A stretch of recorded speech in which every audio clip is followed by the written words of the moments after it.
What's going on, everybody? Chip Hardbody here. A lot of people have been asking me to do a review of the Suzuki Boulevard C50T. I have the 2012 model, and I don't know, man. I can offer my personal opinions on things, but I am not a motorcycle mechanic. I haven't ridden a lot of motorcycles. I've ridden three. I've ridden 3 in my life. So all I can offer is my own personal opinions and like what I think about this bike. And it's compared to a Ninja 250 for the most part, because that's what I rode for, you know, my first 2 years of riding. So I'll do it. Like I'll give it a go, but you know, don't expect it to be anything like as far as specs go, as far as, you know, like horsepower and all that bullshit. I don't have that stuff memorized. So this is completely an anecdotal type of review. Oh, doggy.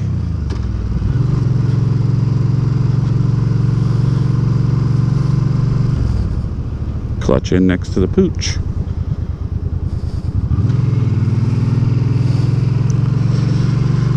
So, I mean, people have been asking for it, so here goes.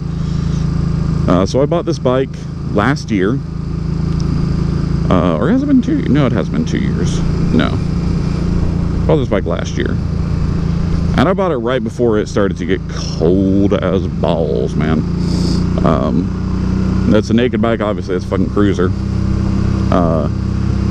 And I bought it for the sole purpose of, you know, the Ninja, as most of you know, was giving me a lot of trouble with my knees and my back. And we couldn't ride 2 up on it because it's 250 and I'm a heavy bitch, and my wife is a lot smaller than I am, but with our combined weight, it just wouldn't work. You know, we would have really fucked up the subframe of the bike, and it would have had no resale value and probably would have just broken down on me.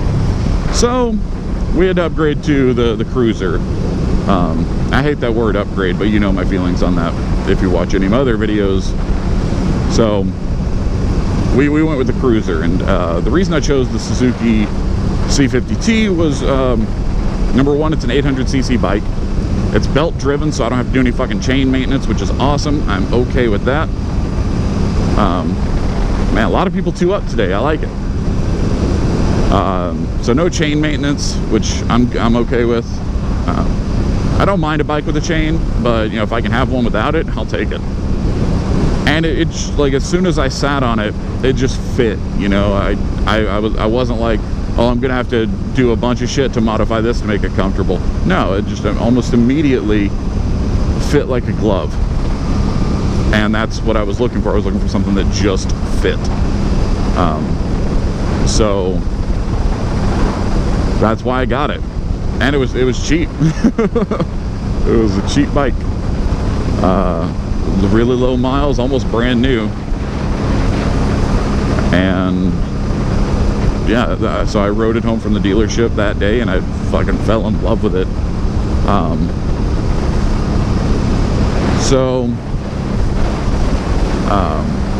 In the time that I've had it, I've put about almost 3,000 miles on it. It's actually due for a servicing soon. This trip will probably push it right to its servicing time, whatever, scheduled maintenance point.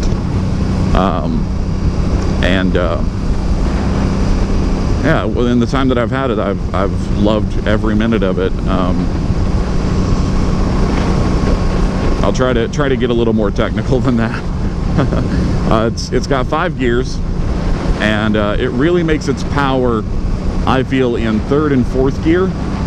1st and 2nd. 1st gear, it's an 800cc bike, but it's also heavy. So 1st gear doesn't really do much. 1st gear will get you up to about 25-35 miles an hour, and then you're starting to hit really high RPMs. So 2nd gear is, you it's got a bit more pull than first, obviously, but it's kind of similar. You know, it's just a means to get you into third. And at third gear, I can cruise around town at 45 to 55 miles an hour, no problem. It's got plenty of torque in that gear, in that rev range. I'm not sure of the actual rev range because I don't have a tach on this bike. But that's where it seems to make most of its power, is in third and fourth. You know, fourth gear you can get up to 60, 70 miles an hour, no problem. You start to get a little shake when you get closer to 75, 80, but then you kick it into fifth and it's just beautiful. It's just a smooth ride. It's I mean, when I say smooth, I don't mean that you're not going to have any vibration. It's a fucking V-twin, so you're going to have some vibration in the floorboards and the handlebars, but the seat, like, there's no vibration in the seat unless you're on a shitty road at those speeds. And I've only ever gotten it up to, I think 85 was my max. I've never topped it out. I just don't really feel the need to do that. I might eventually do it for just for a video, just to see, but like personally, I don't really need to do stuff like that. That's not why I ride. So yeah, third and fourth gear is kind of the butter zone, and fifth is literally just for cruising. As far as suspension goes, right now I have the rear shock cranked up all the way because, like I said, I'm a heavy bastard, and with mine and my wife's weight combined, we come to right about 400 pounds, give or take. I weigh over 200 pounds, if that, you know. So combined, we come close to the 400 pound mark. So I have the suspension turned up as high as it'll go, just because neither of us like a lot of bounce in our ride, and, you know, we want to feel stable and planted. Now, if I'm on my own and I know that she's not going to be riding with me for a long time, I'll kick that shock back down to 2 or 3, and it's a great ride. Because when I'm by myself, if the rear shock is cranked up all the way, then, you know, it gets really hard on my ass, because every bump you hit, it just feels like someone is kicking you in the seat of the pants.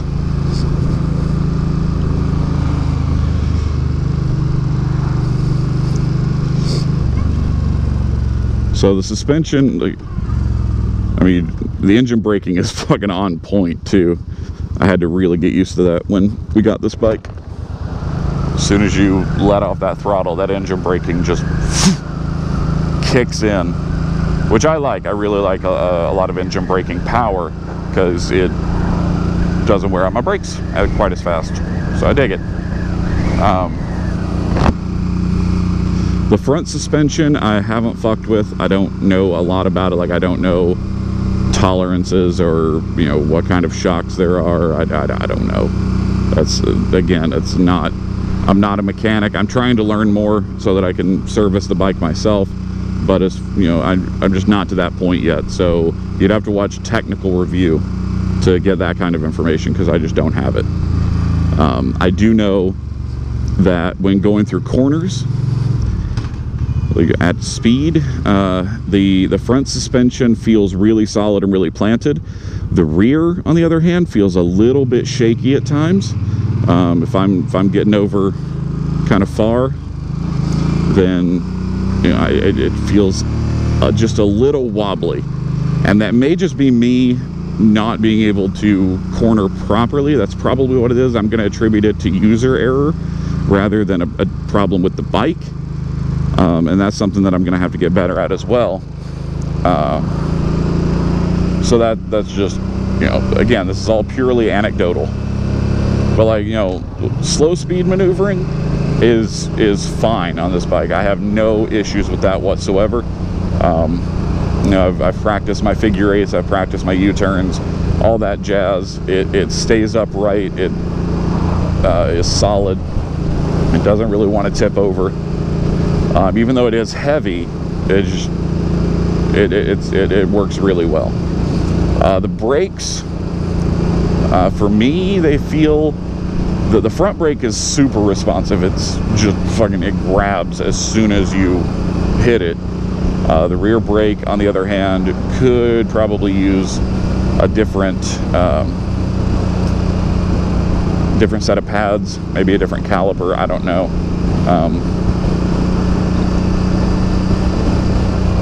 It just feels a little squishy at times, but it'll lock up the rear wheel, so you know it'll stop me. It just feels kind of squishy. Let's see what else. Gas mileage is great. I usually get anywhere between 40 to 50 miles per gallon depending on how I'm riding. I find that putting the super unleaded in it, the 93, is a lot better than anything else. It just feels better to me. Like, it feels like I get a snappier response out of the engine. And again, that may just be my own weirdness. Like, it's all in my head. It's entirely possible. Again, I don't have a lot to compare it to, but to me it feels better. Biglerville. It's a great name.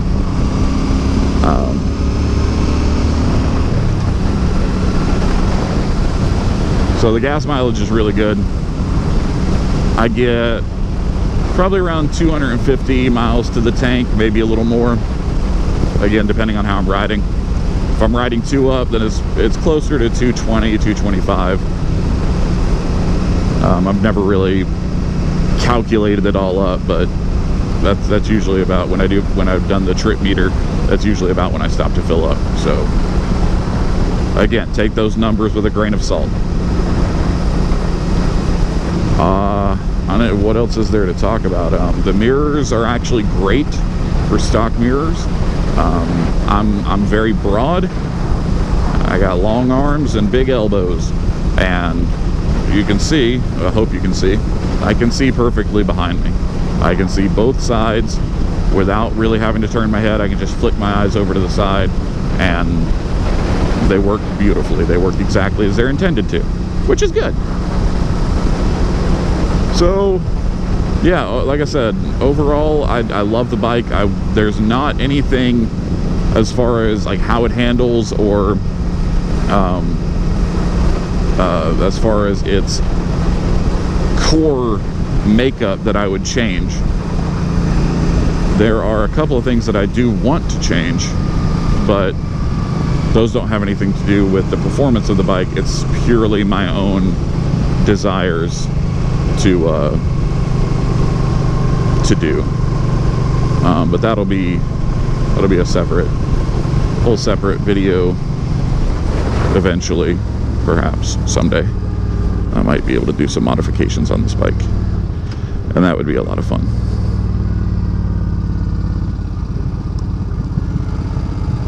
What the hell?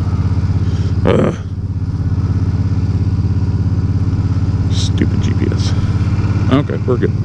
We're fine. This is barely a road, Jesus. So that's it.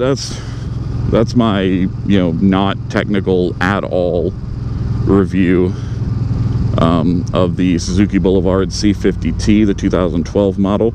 If you're considering getting one, I would highly recommend it. I love this bike. It's great for 2-up riding, it's great for commuting, and it's great for highway riding. It's kind of the Goldilocks bike that I wanted from the beginning.